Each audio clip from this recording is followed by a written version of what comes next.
Eu sou a Deise Gomes, sócia-diretora da Carreira Bistrô, uma consultoria especializada em transformação organizacional e desenvolvimento do capital humano. E estou aqui para ter uma conversa, na verdade, uma conversa entre especialistas sobre o tema Mindset e liderança do ponto de vista do impacto para a agilidade organizacional. Para esse papo, eu convidei Carlos Tristati, um especialista nessa área. Oi, Carlos, tudo bem? Oi, Deise, tudo jóia? Obrigado pelo convite, principalmente num tema tão relevante como liderança ágil, transformação digital, que vem sendo um tema muito relevante nas organizações atualmente.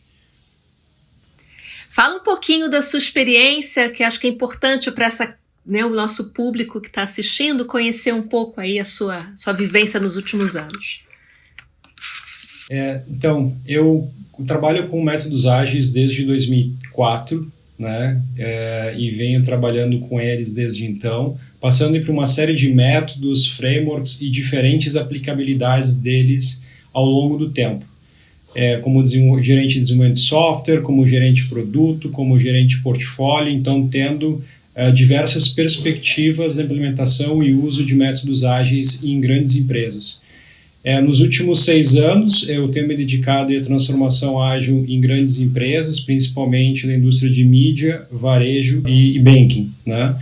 E dentro desse trabalho, envolvendo não só transformação ágil ou implementação de ágil em tecnologia, mas em toda a organização, envolvendo áreas como RH, finanças, operações, comercial, marketing, e que a gente percebe aí, Deise, que a gente tem uma gama muito grande de aplicações e possibilidades. Muito se fala hoje, inclusive, e não só de hoje, de muito tempo já também, a questão de Enterprise Agility, né? Da implementação de ágil em toda a corporação, de Lean Enterprise, que é outra prática, de Business Agility, que são várias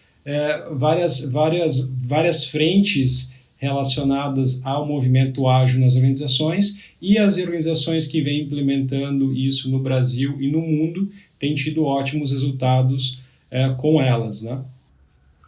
Muito legal. Estou com a pessoa certa para poder bater esse papo, né? E até para desmistificar algumas questões sobre a agilidade organizacional. Que o público que vai estar nos assistindo, na sua maioria, é de recursos humanos, né? É na área de desenvolvimento organizacional. Eu acho que vai ser muito oportuno falarmos sobre tudo isso frente aos desafios, como você mesmo trouxe, que as organizações estão tendo de repensar seus modelos de negócio, suas estratégias e, sem dúvida, o desenvolvimento dos seus executivos e times. E vamos começar, eu tenho assim uma pergunta que parece muito básica, mas eu acho ela muito necessária, né?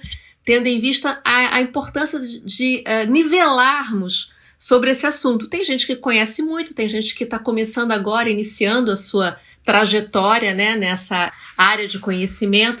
Então eu começo assim, trazendo uma pergunta que é: qual é, afinal, quer dizer, o que é, não qual é, o que é e o que não é agilidade nessa perspectiva das organizações? Essa pergunta é muito relevante, né, Deise? Porque quando a gente fala de agilidade, se confunde muito essa palavra com velocidade, com rapidez. Eu vou implementar ágil na minha empresa e agora eu vou fazer tudo rapidinho. E não é isso, né? O ágil, ele tem um viés, está relacionada a uma palavra-chave que é a adaptação.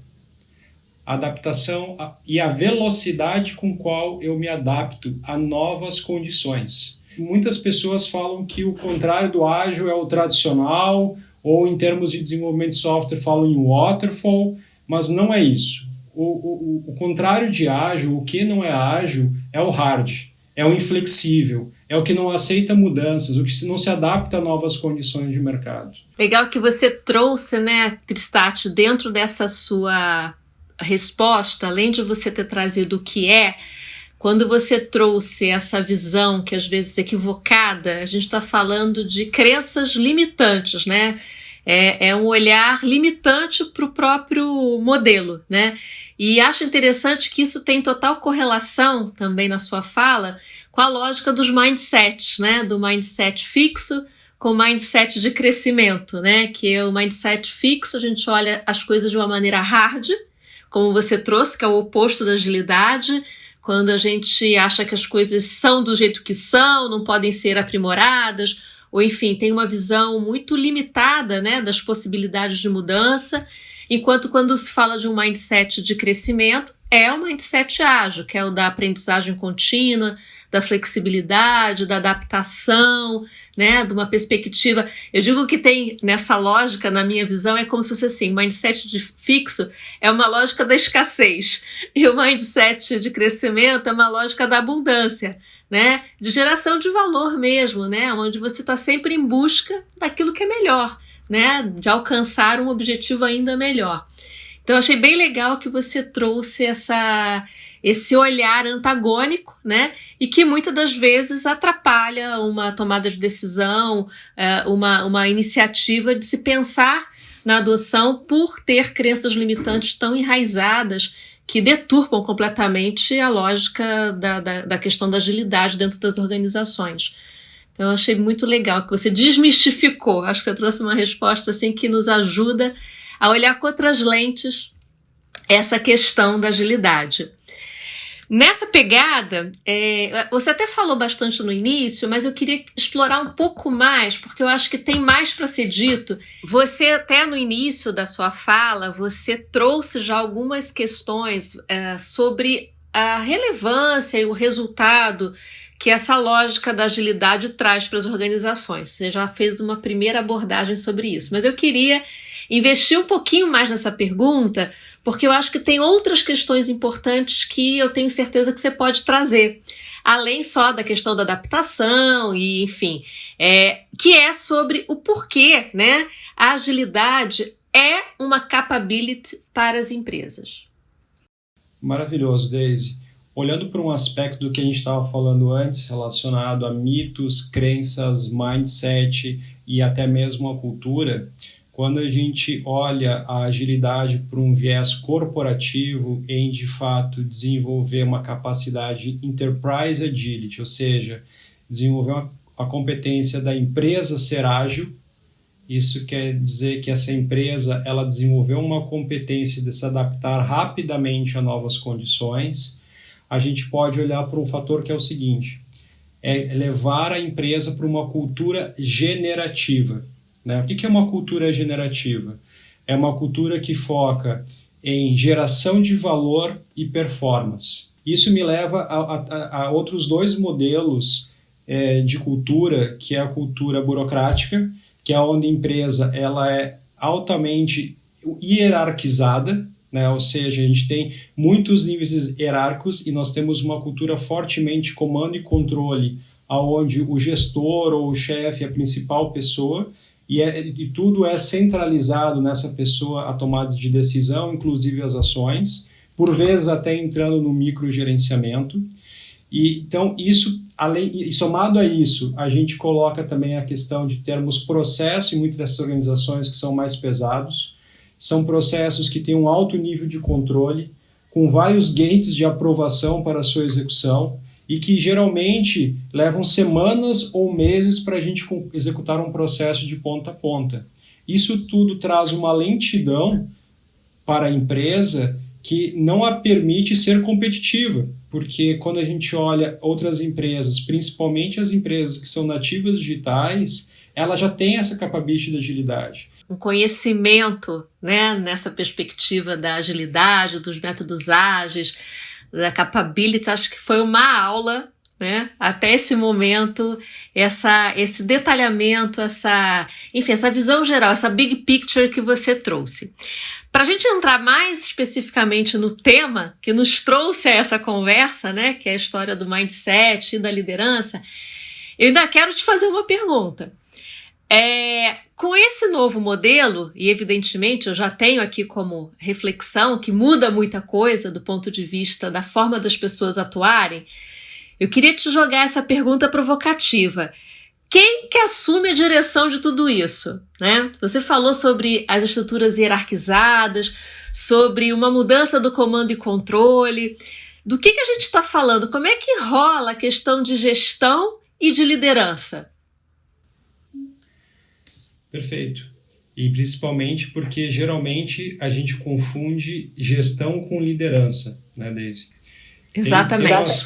Tem um aspecto que dentro desse fator, e quando a gente vai para uma cultura generativa, a gente muda a perspectiva do comando e controle, que é aquela perspectiva que para tomar qualquer ação, a pessoa vai sempre pedir permissão para o seu chefe, por uma perspectiva de comando de missão. Acho que esse é um fator muito relevante, porque no momento que a pessoa tem clareza para onde ela vai e também define como ela vai chegar lá, ela não precisa de ter alguém sempre definindo e tomando a decisão por ela. Tem um aspecto que a gente fala muito na agilidade, que são os times autônomos, autogeridos, né, e auto-organizados. Isso é possível como? Né? Isso é possível quando o time ele reconhece que tem uma missão clara, a qual esse time é responsável, ele tem um direcionamento claro da onde se quer chegar com aquilo, ou seja, tem os porquês respondidos. Isso é definido também o que eu preciso gerar de resultado para a organização a partir dessa direção que está sendo dada. E aí eu também tenho as ações, que é o como eu vou chegar lá, do seu líder. Então, esse é um aspecto bastante importante, acho que aqui no nosso bate-papo.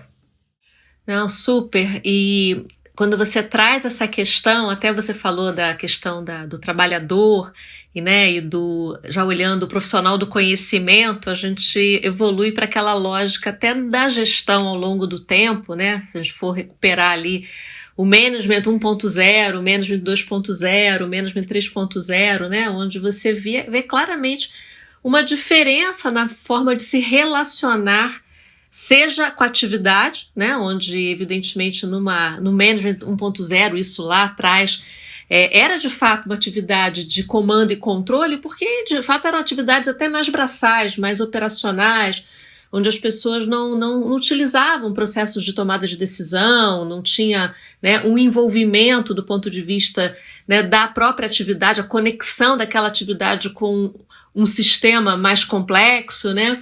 E a gente vê a necessidade cada vez mais dessa autonomia, né, quando você traz essa questão da própria adaptabilidade, agilidade, esse engajamento que as pessoas precisam ter, envolve e exige, né, um senso de pertencimento, as pessoas de fato conhecerem aquilo que está fazendo. Quando você trouxe a questão do propósito, né, que eu também acho que é uma palavra bacana de se falar, que é o significado. As pessoas elas têm uma outra compreensão, é um outro nível, né, de conexão com a realidade da sua atividade profissional. O que não faz o menor sentido que a gente mantenha o mesmo padrão de gestão, né, de séculos atrás, né? Então, isso dá o gancho de pensar um pouco a própria evolução desse processo de gestão e de liderança, distinguindo um do outro, na realidade atual. Bem, acho que a gente trouxe aqui uma reflexão, uma primeira reflexão, e vamos a seguir falar um pouquinho mais sobre o papel dessa liderança. Desde foi muito interessante esse resgate que tu fez dos modelos de gestão, né, desde lá do Management 1.0, muito baseado lá em tempos e movimentos, lá que surgiu com Taylor e Fayol, toda a questão da evolução disso até o Management 3.0. E muito interessante também por um aspecto que a maioria das empresas copiou o modelo de gestão que era do Exército, que justamente é reconhecido por um modelo fortíssimo de comando e controle.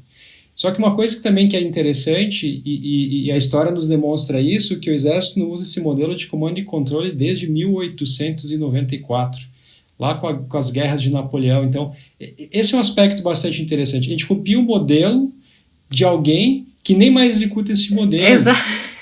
Então, você vê como é interessante que a gente tem que estar sempre de olho no movimento. E não perder a referência. Se aquela era a minha referência, aquela referência evoluiu, também evoluir nesse sentido, né? E aí, quando a gente fala tanto do modelo de gestão, quanto ao perfil desse novo perfil e as competências desse novo perfil de liderança, desse líder inserido dentro de uma cultura ágil. Qual é esse perfil? Bem, assim, acho que a gente tem que repensar tudo, né? Acho que a gente tem que repensar do ponto de vista até profissional. Eu digo que para falar do próprio líder, a gente tem que olhar a cultura da organização, a como essa organização vai estar organizada, até para que a gente possa entender qual é o papel desse líder e o perfil desse líder. Antes até de responder, tem uma coisa para mim muito clara, e você já viu eu usando isso em alguns momentos, que são os gaps existentes entre estratégia, cultura e comportamento, né? Então a gente vê assim, absurdos, né? Traz-se uma estratégia, fala-se de uma estratégia, mas em nenhum momento há uma preocupação efetiva de trabalhar os elementos da cultura, valores, princípios, todas as condições para favorecer que aquela estratégia tenha aderência, que seja de fato sustentada, e aí sim a gente começar a falar de comportamentos e formas de atuação das pessoas, independente da posição que elas ocupem, né? Então, acho que essa é a primeira reflexão, né? Antes da gente pensar um pouco no que é esperado do líder, o que de fato essa cultura ela transmite, ela traz como condições, né? Como valores, como princípios, para que as pessoas de fato entendam, né? Como é que as coisas vão acontecer dentro daquele ambiente, né? E aí, caminhando para a questão do papel e perfil do líder, né? Primeiro, assim, eu entendo que você trouxe isso quando você fez a distinção entre gestão e liderança, né? A liderança não é propriamente um título, né? Você pode ser líder sem ter esse título. Você pode ser líder à frente de algo que você está realizando e você está ali conduzindo. Como você falou, tem essa visão macro, né? E impulsiona e engaja pessoas. Quantas vezes nós somos líderes onde a gente não tem aquela posição oficial, né? Mas a gente se destaca frente a um grupo, a uma equipe, exatamente pelo comportamento que a gente traz e pela contribuição que a gente traz para esse grupo. Então, eu acho que muito no sentido assim, de coisas mais práticas, para poder também facilitar quem está nos assistindo, um conceito que é muito importante, que eu sei que você utiliza muito ele também, é de pensar o líder como um líder servidor, né? Alguém que está a serviço, né, de uma missão, né? E com isso, evidentemente, precisa criar as melhores condições para que as pessoas também tenham propósito, significado, entendam o porquê daquilo que vai estar acontecendo, né? E, como você disse, as perguntas principais sejam respondidas. Mas quando a gente fala de um líder servidor, tem que se traduzir em alguns comportamentos práticos, né? Você também já citou sobre isso, e eu acho que é uma das condições principais. Esse líder, ele precisa de alguém que trabalhe efetivamente um processo de educação continuada. E isso se traduz em alguns formatos, né? Sendo um mentor, sendo um coach, né? Sendo um orientador das suas equipes.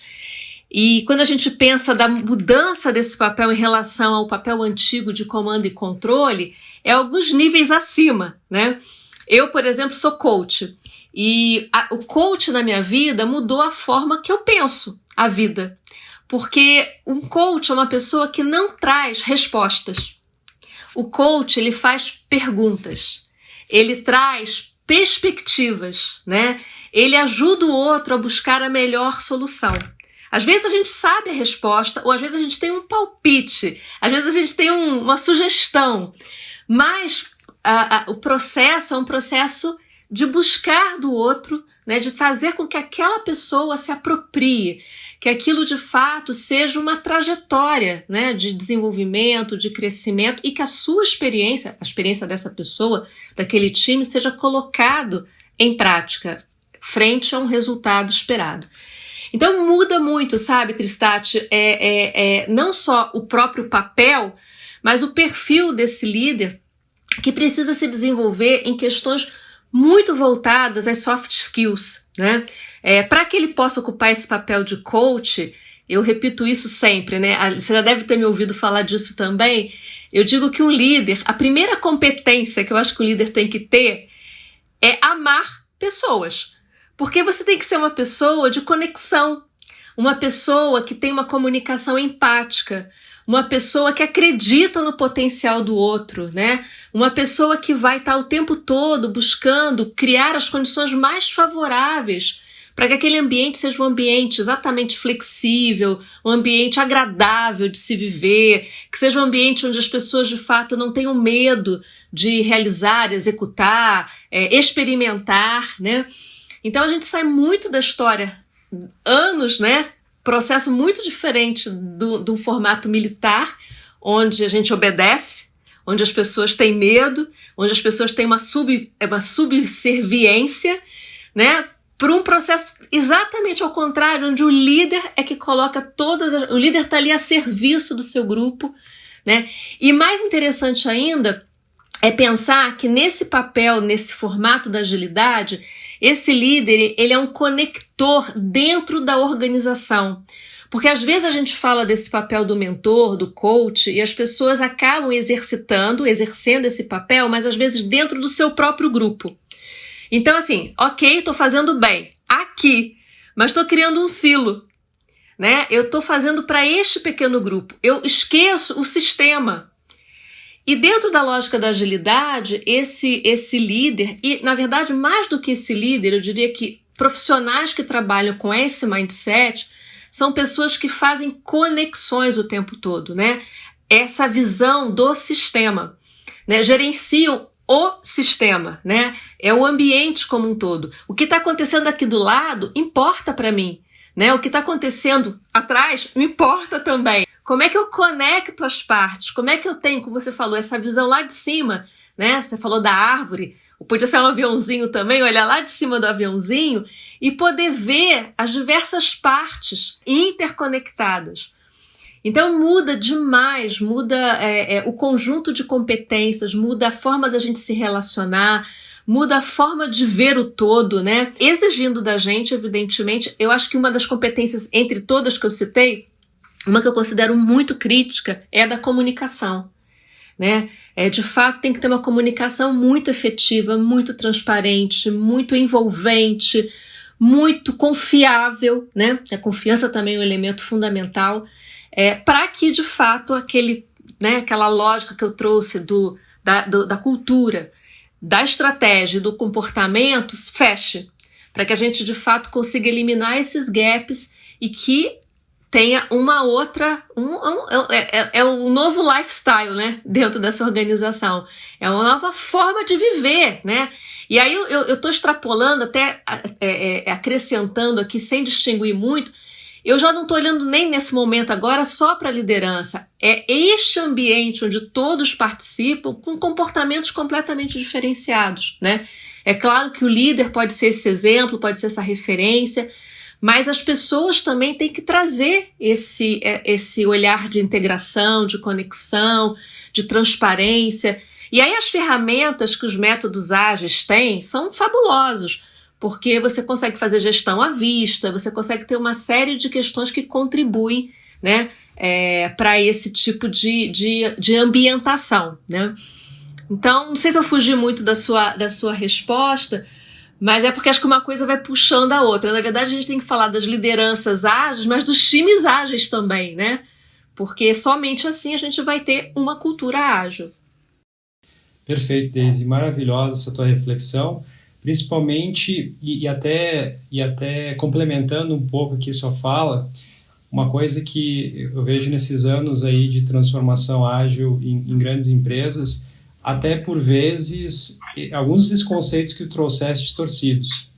Quando a gente fala dessa liderança servidora, onde ela tem que se preocupar justamente com o sistema, e quando a gente fala em sistema, o que quer dizer isso pro gestor ou pro líder que está aí? Ele não vai gerenciar o time, ele vai gerenciar o sistema, o fluxo de trabalho. Exato, quando eu busco maior eficiência, eu tenho que buscar maior eficiência onde?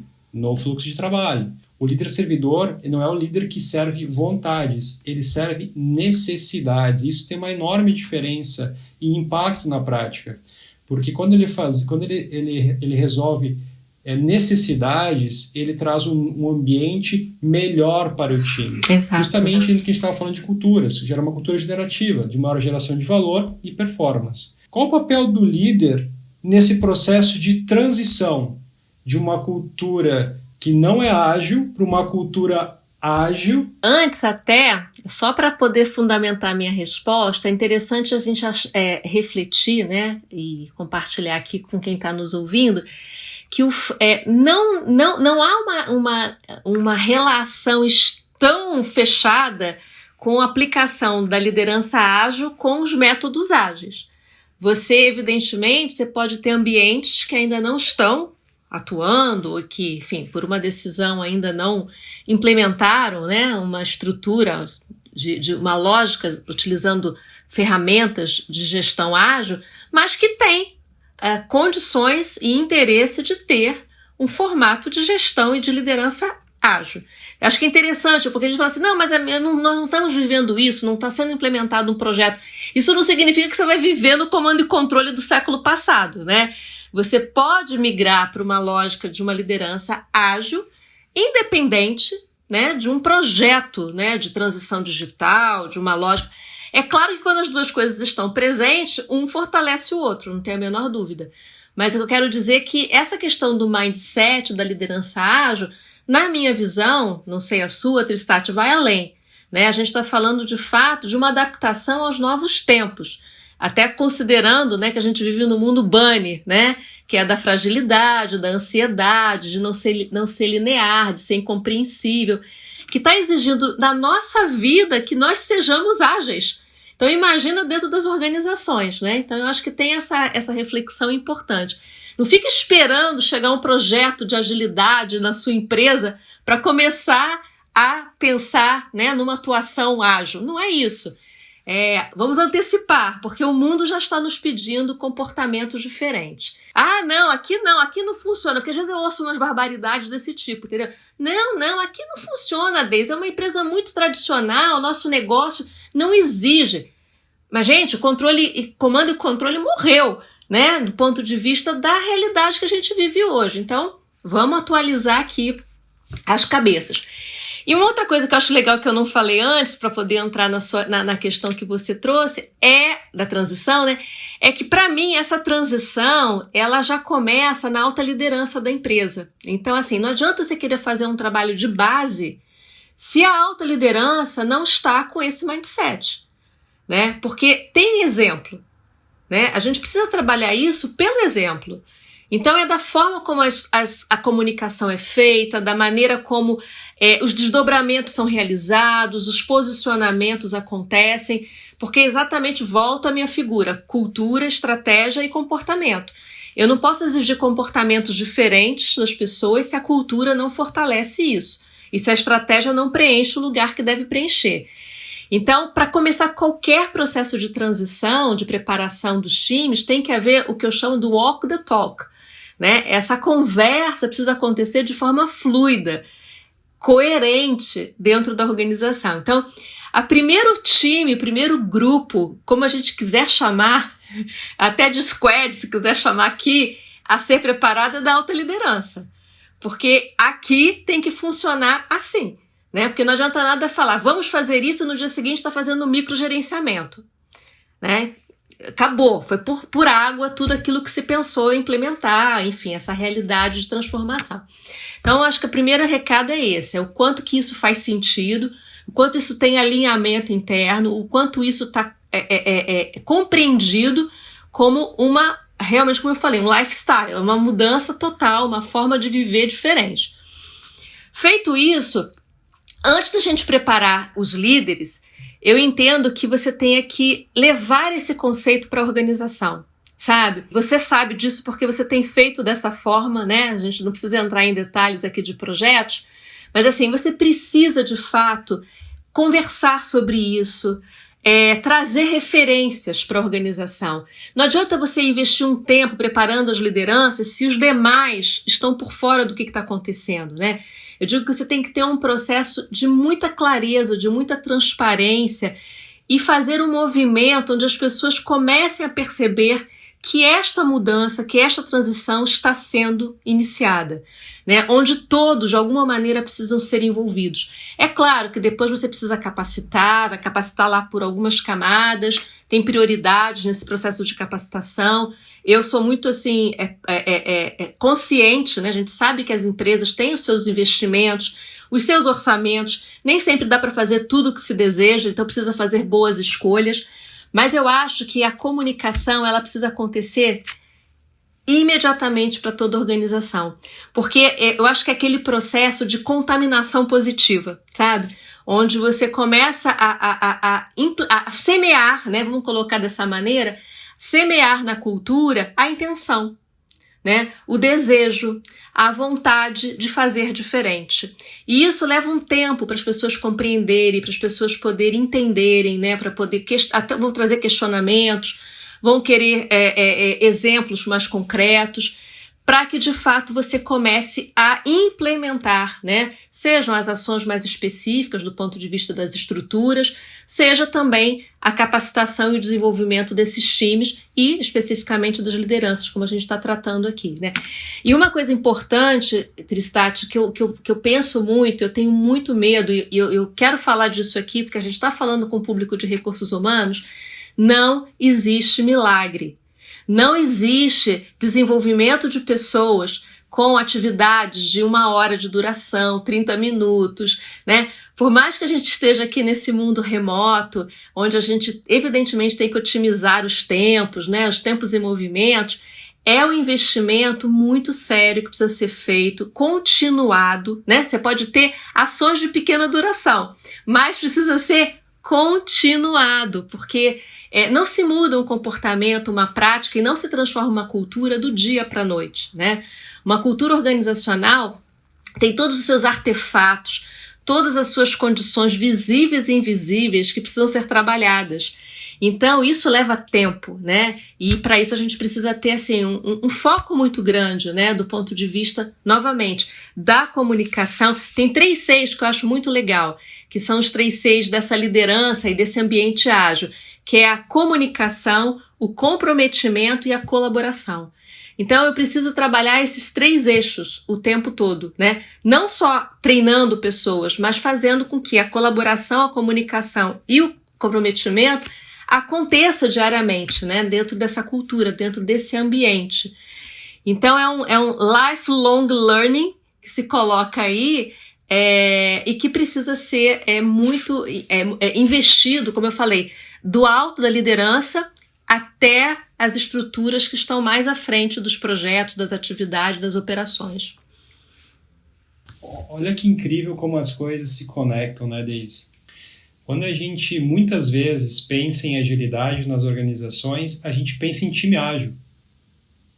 Só que você, na sua fala, você se traz muito, muito claramente a questão que a gente tem que olhar sistemicamente a empresa. Então, agilidade não tem a ver com times e nem com buzzwords. Para eu ser ágil tem que ter squads, né? O que são squads? São times auto-organizados, autogerenciados e autônomos que cuidam de sua missão, concebendo, trabalhando e entregando ela e mantendo ela ao longo do tempo. Isso é muito interessante. Mas agilidade não tem a ver com times.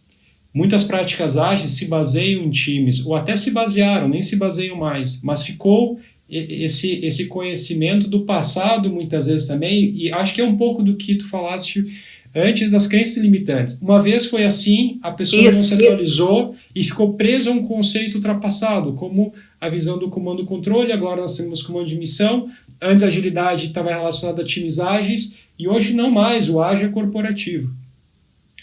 E dentro desse ambiente onde a gente tem que se adaptar, o que não mais presente do que a necessidade de nós construirmos empresas que tenham a capacidade de aprender de forma continuada, que tenha totalmente relacionado ao lifelong learning. No teu ponto de vista de desenvolvimento e preparação das lideranças, qual é a melhor estratégia?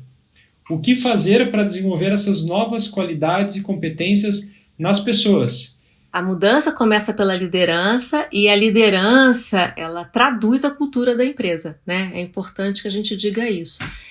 Então, novamente, eu acho que, primeiro, como eu disse, o C-Level eu acho que é a porta de entrada de tudo e eu acho que é o primeiro nível de investimento mesmo, né? Porque ali acho que as mensagens principais precisam sair redondas, né? Precisam sair coerentes, precisam sustentar esse ambiente de transformação.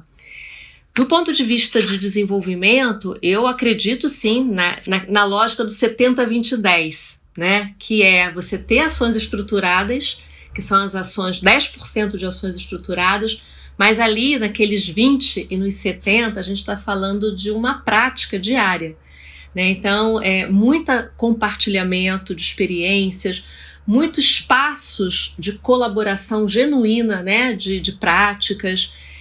E nesse ambiente dessa colaboração e dessa questão do compartilhamento das práticas, eu entendo, sabe, Tristácio, que uma estratégia muito positiva de desenvolvimento, muito pouco usada, é reconhecimento, é valorização das pessoas, né? Os comportamentos positivos precisam ser valorizados, precisam ser reconhecidos, recompensados, porque é uma sinalização, é um feedback, né? Aliás, feedback faz parte desse modelo ágil, né? As pessoas precisam ter retorno muito rapidamente do impacto daquilo que estão realizando, né? Individualmente, coletivamente. Então é um ambiente em que precisa ter um fomento contínuo desse aprendizado entre pares, entre times, entre equipes, do jeito que a gente quiser mencionar, né? De acordo com a estrutura que está sendo montada. Esses ambientes precisam ser ambientes de realmente aprendizagem. E lá nos 70, que é o on the job, que é o dia a dia, que é o aprendizado na prática, né? Então, assim, se eu fosse pensar numa estratégia, seria evidentemente uma estratégia estruturada, evidentemente, porque você precisa aportar conceitos, métodos, própria tecnologia, você tem que trazer isso para as pessoas conhecerem, isso tem que ter uma estrutura mais organizada, mais formal, mas tem um fomento que precisa ser criado nesse ambiente, né, que é o fomento da experimentação e, com isso, do retorno, do feedback, para que as pessoas se sintam... Porque tem uma condição fundamental para a aprendizagem, que é a segurança psicológica, né? A gente vai falando uma coisa, vai puxando outra. Uma condição fundamental para aprender é a segurança psicológica. Quando a gente está com medo, quando a gente não se sente reconhecido, quando a gente não está numa potência, a gente se distancia do aprendizado, a gente se fecha ao aprendizado. A gente não participa, a gente não experimenta, a gente vai logo dizer não sei, não, sempre foi, eu preferia como era antes. A gente vai tentar se segurar numa zona de conforto. Então, essa segurança psicológica, esse ambiente que fomente, né, que as pessoas de fato contribuam e que tragam de uma maneira muito também colaborativa as suas melhores propostas e sugestões, é o que faz a transformação acontecer, né? Então, sair do discurso para a prática, sair da intenção para a realidade, né? E esse é o mix que eu acho que a gente precisa pensar em estratégia. E fica aqui também uma provocação para a equipe de recursos humanos, capital humano, educação corporativa, né? Como pensar estratégias mais potentes, mais diversificadas, né? E também, e isso às vezes a gente fala, eu sou, né, trabalho com consultoria, eu acho que as estratégias mais interessantes são aquelas que mesclam, evidentemente, um olhar externo, que traz uma contribuição, mas pessoas de dentro, né, que têm as suas vivências, as suas experiências e que vão servir de modelo, vão servir de referência para os outros, né? Vão ser aquela pessoa que vai estar ali no dia a dia podendo contribuir, ajudar, ser um mentor, ser um coach. Então, de fato, é criar um mix de atividades e, enfim, iniciativas que as pessoas, de fato, se deparem diariamente com uma nova forma de atuar. Fantástico, Daisy. Tu comentaste uma coisa muito interessante aí da liderança relacionada à cultura. Cultura ali que tem uma série de componentes, de elementos, e dois desses elementos são valores e princípios da organização.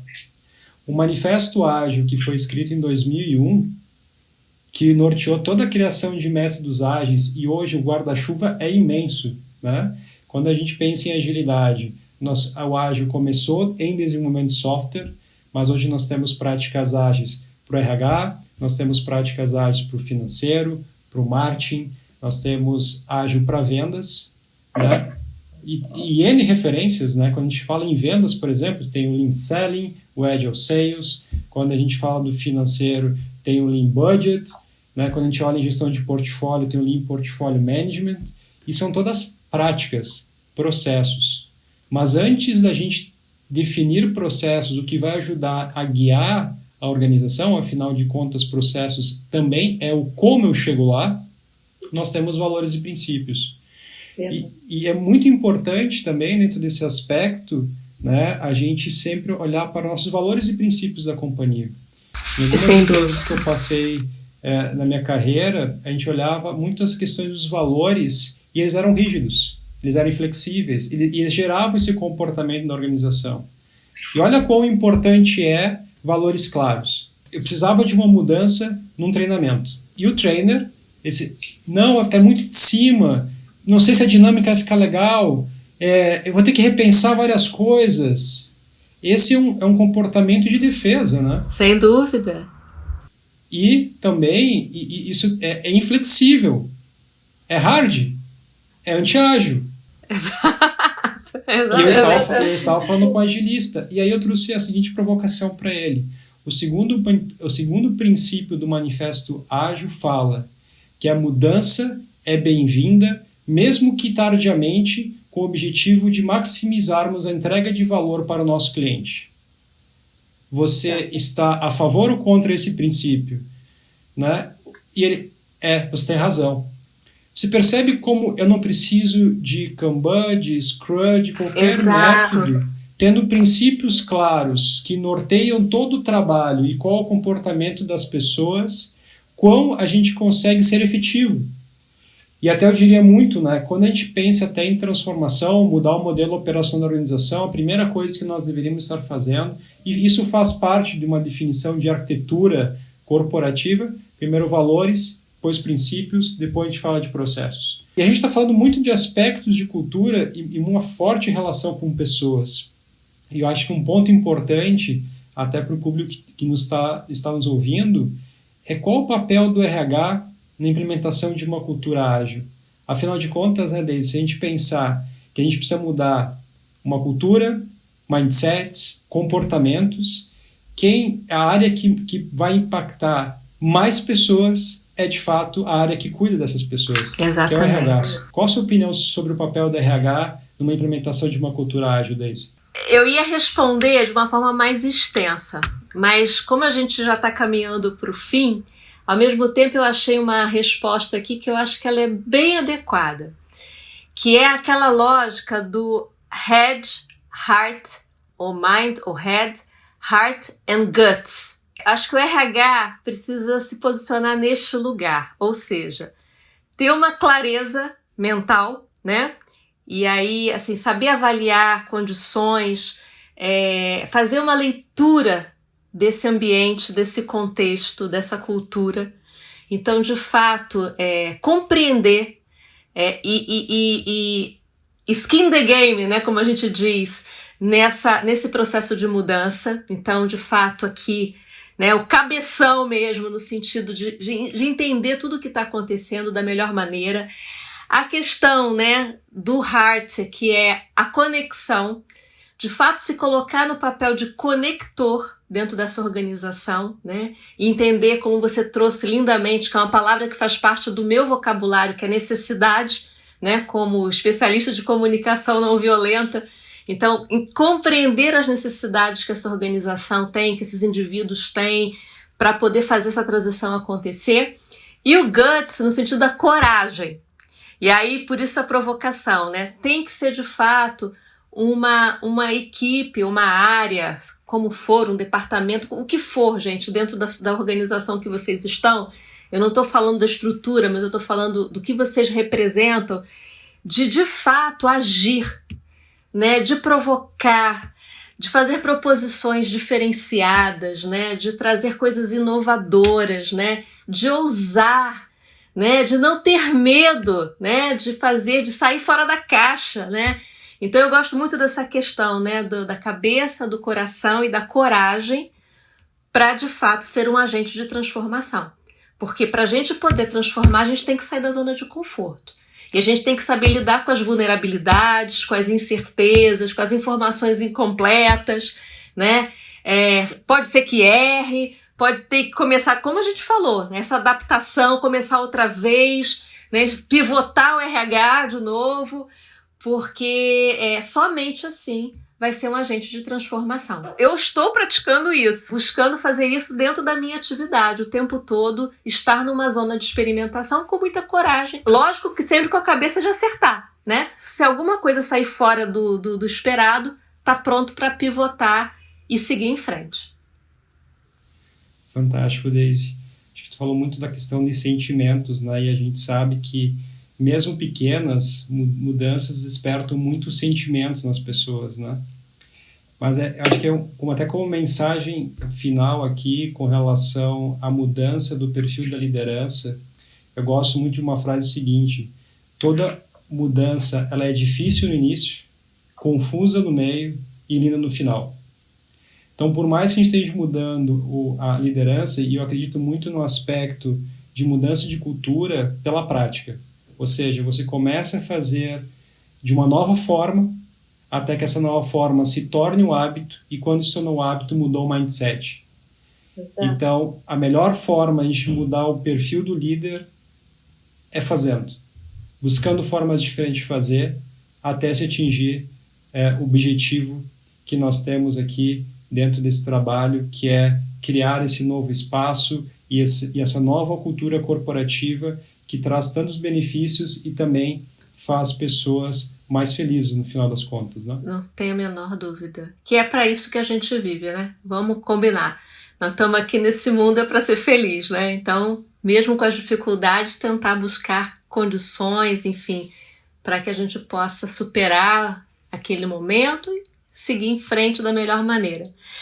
Tristati, nosso tempo encerrou. Quero, agradecer muito a honra de ter você comigo aqui nessa troca, nessa conversa que eu ficaria aqui. Fazer uma série, o Márcio já tinha dito isso pra gente, fazer uma série. Quero agradecer muito a sua disponibilidade. Enfim, e deixar essa mensagem que você trouxe da mudança para o nosso público e para a RH, essa coragem de transformação. Muito obrigada a todos vocês também. Muito obrigado pela oportunidade, Daisy. Foi um encontro maravilhoso, com uma troca incrível.